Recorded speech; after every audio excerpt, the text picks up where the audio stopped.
Bismillahirrahmanirrahim. Assalamualaikum warahmatullahi wabarakatuh. Waalaikumsalam warahmatullahi wabarakatuh. Alhamdulillah wassalatu wassalamu ala Rasulillah wa ba'du. Alhamdulillah pada malam hari ini pertama-tama tanpa kita mengucapkan segala puji kita kepada Allah Subhanahu wa taala. Salam dan salawat senantiasa kepada baginda Rasulullah Muhammad sallallahu alaihi wasallam serta keluarga beliau, sahabat-sahabat beliau serta umat beliau yang senantiasa mengikuti sunnah-sunnah atau langkah-langkah beliau ila yaumil akhir. Kalau ditanyakan terkait dengan praktek ekonomi syariah di negeri ini, apakah sudah sesuai dengan prinsip-prinsip syariah?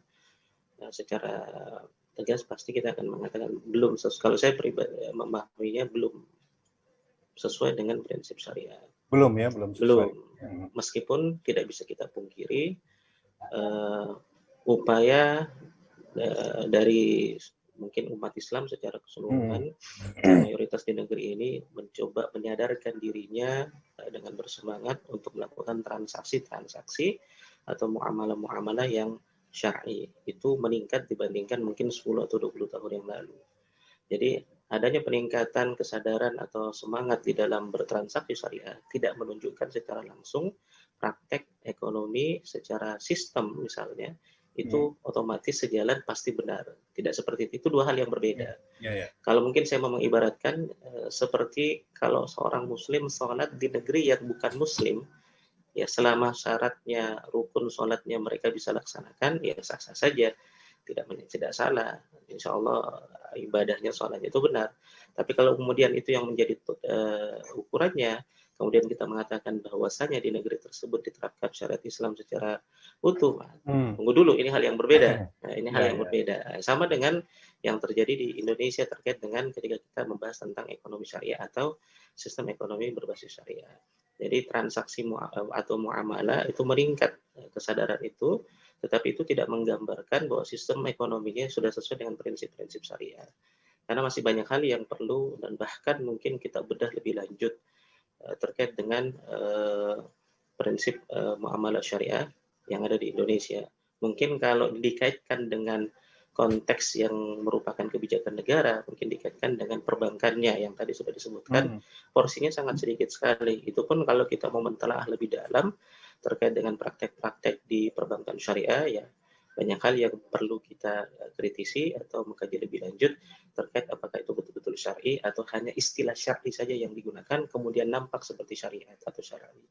Ya, jadi kalau saya mengatakan tidak seperti itu atau belum seperti yang diinginkan sebagai seorang muslim. Ya, kurang lebih seperti itu dari saya. Saya sedikit flashback ke belakang ini ketika di tahun 91 itu pertama kali bank syariah Islam di Indonesia itu berdiri. Waktu itu namanya Bank Muamalah, ya. Itu tahun 91 berdiri. Itu kan animo masyarakat tuh begitu luar biasa antusiasnya gitu ya. Bahkan sampai masyarakat tuh ada juga yang ikut partisipasi membeli sahamnya. Saya ingat sekitar tahun 91. Kalau yang generasi milenial mungkin nggak tahu ya, tapi yang generasi seumuran saya mungkin tahu lah kejadian itu. Ya, jadi itu semangatnya luar biasa itu, karena diprakarsai oleh MUI dan disupport juga oleh kalangan cendekiawan Muslim, ya, ICMI, dari ICMI juga di endorse oleh Pak almarhum Pak Profesor B.J. Habibie sampai kemudian disetujui sampai ke Pak Harto sehingga bank itu bisa berdiri, Bank Muamalah itu bisa berdiri. Nah, tren itu kan semakin ke sini itu kan makin terlihat, makin kental gitu ya, makin besar gitu ya. Apakah mungkin gambaran secara umum dari perjalanan waktu hampir 30 tahun itu kok masih bisa dinilai belum sepenuhnya gitu berjalan sesuai dengan syariah yang diharapkan gitu. Bahkan notabene ada yang mengatakan cuma label gitu ya. Cuma label. Nah, itu padahal waktunya udah lama loh, udah 30 tahunan gitu. Kenapa masih belum bisa sampai ke itu juga, ke situ juga? Iya, karena di dalam Islam yang namanya ekonomi syariah itu bukan hanya soal bank saja. Banyak hal yang kemudian perlu dibahas lebih jauh kalau kita ingin mengatakan telah berjalan sistem ekonomi syariah atau sistem ekonomi Islam di negeri ini.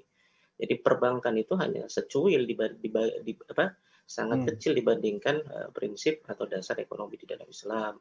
Kalau kita bicara tentang ekonomi di dalam Islam, nanti kita akan berbicara tentang kepemilikan harta, kita bicara tentang pengelolaan harta, kita bicara tentang distribusi hartanya, secara garis besarnya, apakah distribusi hartanya ini sampai kepada masyarakat, apakah masyarakat ini memiliki harta itu dengan cara yang dibenarkan atau tidak dibenarkan. Ya, perbankan itu baru kecil sekali saja. Jadi kalau tolak ukurnya ada perbankan syariah, tidak bisa kemudian dijadikan dasar bahwasanya sudah berjalan sistem ekonomi Islam sebagaimana yang diharapkan. Karena itu bahasanya bukan persoalan utama di dalam prinsip ekonomi Islam atau asas ekonomi Islam.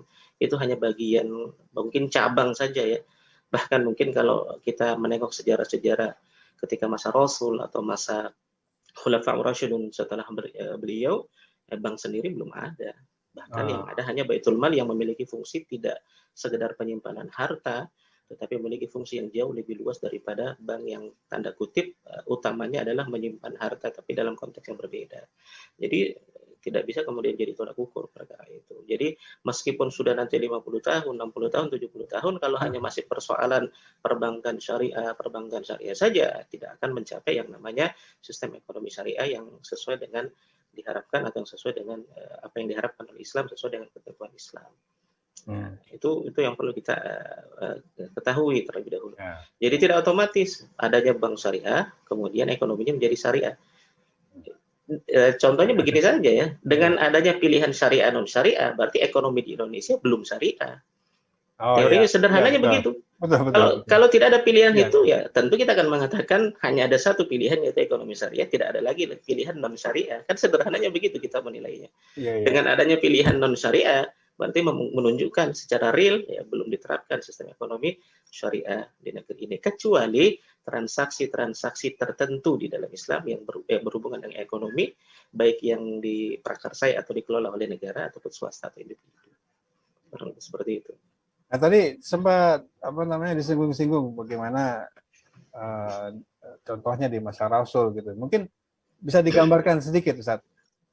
Praktek ekonomi syariah sebenarnya di masa Rasul. Tentunya kita sebagai umat Islam, kaum muslimin, ya uswah kita adalah Rasul gitu kan. Contoh kita adalah Rasul, bagaimana beliau dulu mempraktekannya gitu. Nah, tentunya itu juga yang kita kepengen ikutin kan gitu. Gimana sebenarnya prakteknya ekonomi syariah?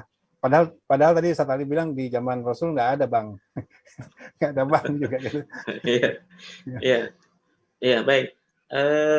Kalau kita baca buku-buku sirah ya, mungkin kalau dari sisi berkembangnya ekonomi Islam jauh lebih masif mungkin nanti pada masa Khalifah Umar bin Khattab radhiyallahu anhu. Tapi kalau kita lihat pada masa baginda Rasul, memang ketika khususnya setelah beliau dan para sahabat hijrah dari kota Makkah ke kota Madinah dan kemudian mendirikan disebut Daulah Islamiyah di sana dan menerapkan aturan Islam termasuk di dalamnya ekonomi Islam. Prakteknya kalau kita bicara tentang ekonomi di dalam Islam, berarti nanti berbicara tentang tiga hal saja dari sisi kaidah ekonominya secara umum, terkait dengan kepemilikan harta itu sendiri, pengelolaan harta, serta distribusi harta. Maksudnya apa? Ketika berbicara tentang kepemilikan harta, Islam akan mengatur mana harta yang boleh dimiliki individu, mana boleh dimiliki oleh masyarakat, serta batasan-batasannya, dan mana boleh dikelola oleh negara, serta batasan-batasannya, sehingga seseorang ketika ingin mendapatkan harta, dia harus mengetahui mana jenis harta. Ya, harta ini kan banyak ya, uang termasuk salah satunya, dengan cara yang dibenarkan karena itu adalah wilayah yang dibolehkan oleh syariat pada dirinya. Kemudian bicara tentang pengelolaan harta, berarti mekanisme mendapatkan hartanya, mekanisme kemudian membelanjakan hartanya ini juga diatur. Jadi kalau seseorang yang sudah mengetahui ini harta yang boleh saya dapatkan misalnya dari transaksi jual beli secara individu, taruhlah seperti itu, maka ada mekanisme kedua yang mengatur bagaimana transaksi jual beli itu dilakukan dengan batasan-batasan hukum syariat. Di situ ada jelas harus ada akadnya, ada ijab qabulnya secara syariat, ada sigot akadnya, ada objek akadnya dan seterusnya. Maka ketika semua terpenuhi rukun dalam akad, maka insya Allah yang namanya transaksi jual belinya dari sisi pengelolaan harta yang ingin dia dapatkan itu menjadi benar atau dibolehkan oleh syariat. Kemudian yang tidak kalah pentingnya dalam prinsip atau dasar ekonomi Islam secara umum itu bagaimana distribusi kekayaan atau harta kepada seluruh rakyat.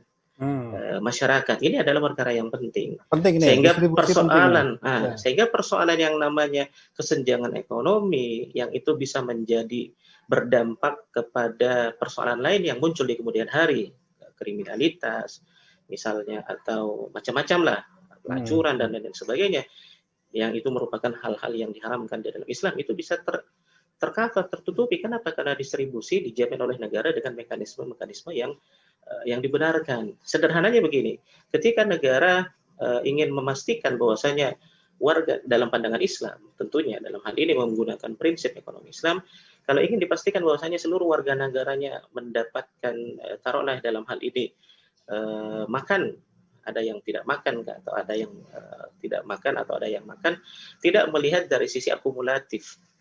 Ada 200 juta, disiapkan bahan 200 juta, ya selesai, dianggap mencukupi. Tapi diperhatikan individu per individu. Misalnya ada 200 juta, disiapkan bahan makan. Ini saya hanya memberikan contoh sederhana ya. Hanya 200 misalnya makanan disiapkan. Pertanyaan berikutnya adalah, apakah distribusi ini betul sampai kepada individu per individu di dalam warga negara Islam? Itu ada jaminannya. Negara harus menjamin mekanisme distribusinya. Ada sanksi di sana.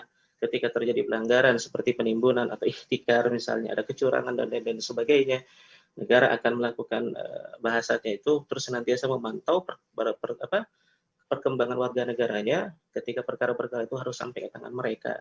Termasuk ketika misalnya ada warga negara yang tidak berpenghasilan karena tidak ada lapangan pekerjaan, sudah berusaha, atau barangkali orang-orang yang mengalami kecacatan atau disabilitas.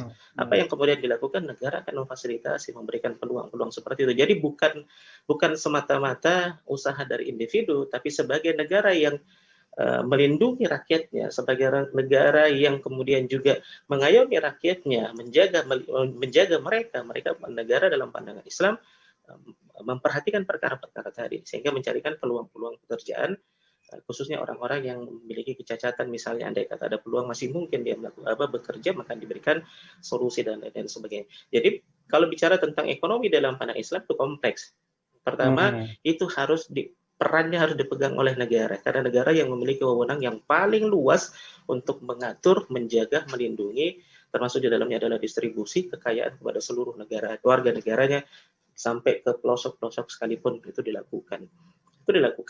Itu paling penting. Ketika peran itu tidak dipegang oleh negara atau negara hanya mengambil sebagian kecil saja bidang ekonomi atau bagian ekonomi dalam pandangan Islam, maka belum cukup dikatakan negara sudah menerapkan sistem ekonomi dalam Islam, kecuali negara hanya mengadopsi beberapa muamalah Islami yang ada di dalam Islam. Barangkali itu yang secara umum ingin saya gambarkan.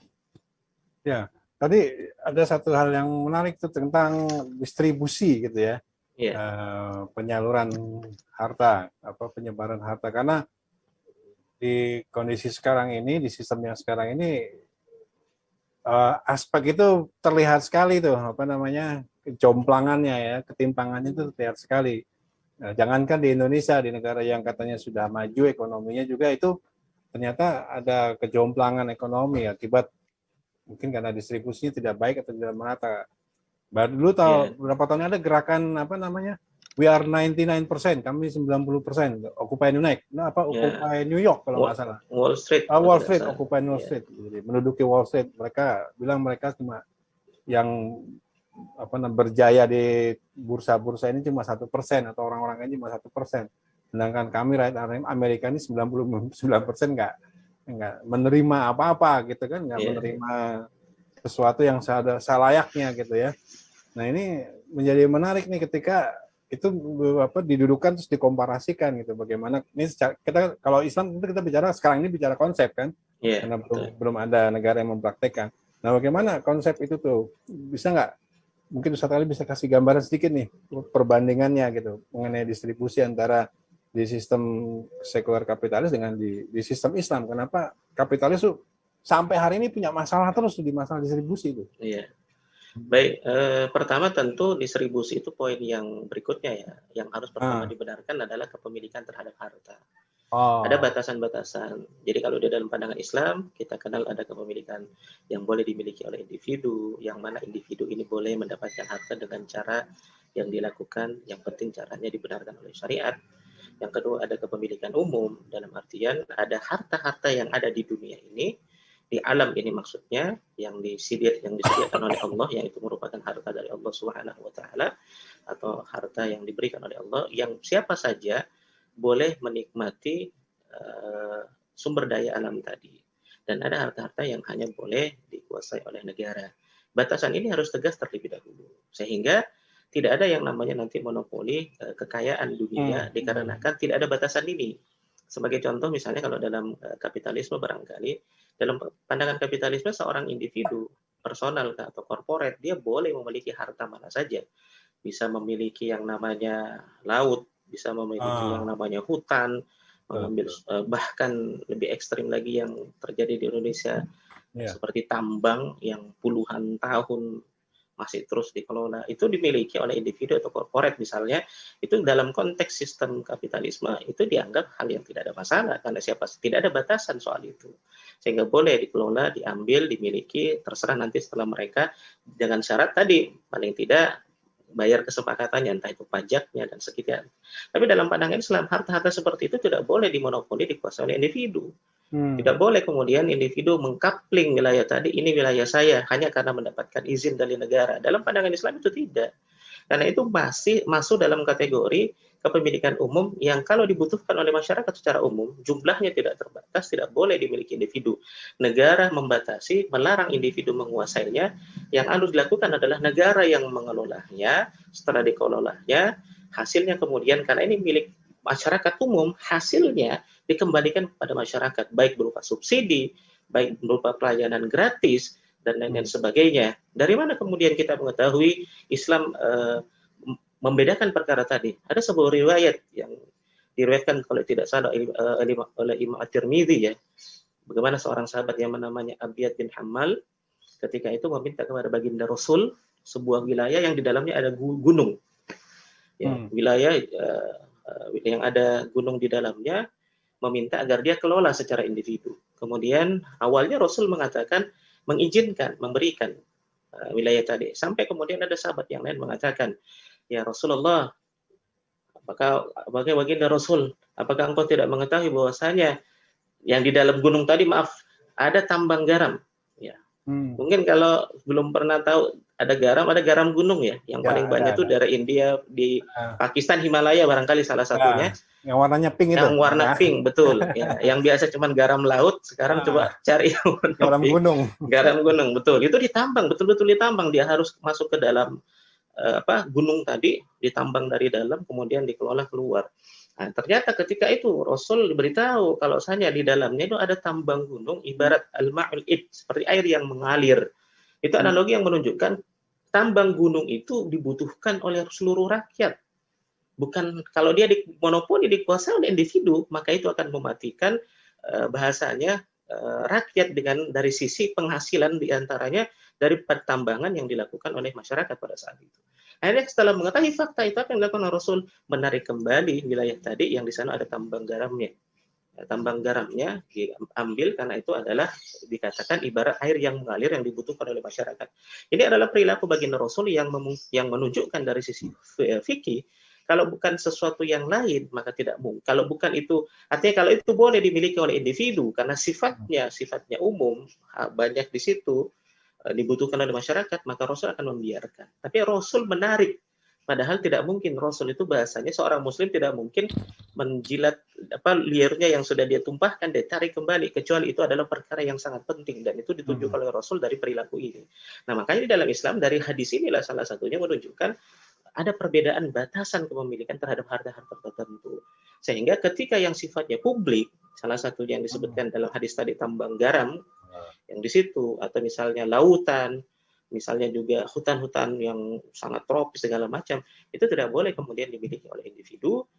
Negara harus menjaganya, melindungi, dan kalau misalnya di situ ada yang harus dikelola, maka negara lah yang mengelola melalui badan usaha negara misalnya, sampai hasilnya muncul, kemudian kalau hasilnya banyak bisa langsung didistribusikan kepada masyarakat, kalau bisa dijual ke negara tetangga, hasilnya dikembalikan kepada masyarakat berupa subsidi, bangun fasilitas, dan lain-lain sebagainya. Seperti itulah hal yang pertama yang harus dibedakan antara Islam dengan sistem kapitalis yang ada. Ketika itu tidak clear, maka distribusinya ini tidak akan terjadi nantinya. Kenapa? Karena kalau sudah dimiliki individu, cenderungnya akan dikuasai oleh kroni, keluarga, dan tidak akan didistribusikan kepada orang yang banyak. Kalaupun dikeluarkan, palingan tidak sebesar atau secuil saja. Itu pun untuk kepentingan yang lain. Nah, itu adalah perbedaan yang sangat mendasar. Jadi tidak heran dalam sistem kapitalisme, orang yang sangat kaya di Indonesia lebih kaya lagi misalnya. Kemudian dibandingkan dengan masyarakat, beberapa tahun yang lalu itu kalau tidak salah ada daftar orang terkaya di Indonesia ya, yang dirilis, kalau tidak salah mereka hanya sekian persen. Saya nggak masuk. Saya mau bilang, kalau nggak salah ada 40-an orang, dan mereka itu sudah dibandingkan 40-an, kalau tidak salah, mungkin saya keliru nanti. Itu sekitar 40 dibandingkan, taruhlah 250 juta waktu itu rakyat Indonesia, itu mereka menguasai perekonomian di Indonesia luar biasa, itu cuma sekian persen. Karena seperti itulah yang terjadi. Salah satunya hal yang pertama adalah adanya kesalahan, ketidaktegasan, ketidaksesuaian dibandingkan dengan Islam, bagaimana harta itu boleh dikuasai atau dimiliki oleh individu atau korporasi yang sifatnya swasta. Itu perbedaan yang mendasar. Barulah kemudian bicara distribusi kekayaannya. Nah, itu hal yang mendasarnya. Kemudian setelah itu, setelah dimiliki, kan nanti pengelolaannya, barulah distribusinya. Contoh distribusi tadi, kalau itu adalah harta milik umum, kalau itu sesuatu yang bisa langsung dimanfaatkan oleh masyarakat, maka boleh langsung diambil masyarakat tanpa harus dibatasi, kalau ketika tidak ada masalah. Tapi kalau itu dibutuhkan, ada pertambangan, harus ditambang, dibutuhkan alat berat, dan masyarakat tidak bisa menyediakan, maka negara lah yang melakukan proses itu untuk diberikan kepada masyarakat, tanpa kemudian masyarakat bahasanya, karena itu milik umum yang sejatinya milik rakyat itu sendiri, maka pada dasarnya kepemilikan atau milik harta itu adalah milik mereka, maka tidak perlu yang namanya transaksi jual beli tanda kutip kepada negara. Kalaupun negara mau mengambil untung, palingan mau mengambil keuntungan untuk biaya produksinya. Kalau mau nanti dijual keluar, setelah ditutup biaya produksi, pegawai-pegawai segala macam, operasional, kelebihannya dikembalikan ke negara, dan lain sebagainya. Jadi itu perkara yang sangat penting. Jadi negara tidak ada transaksional antara masyarakat dengan negara.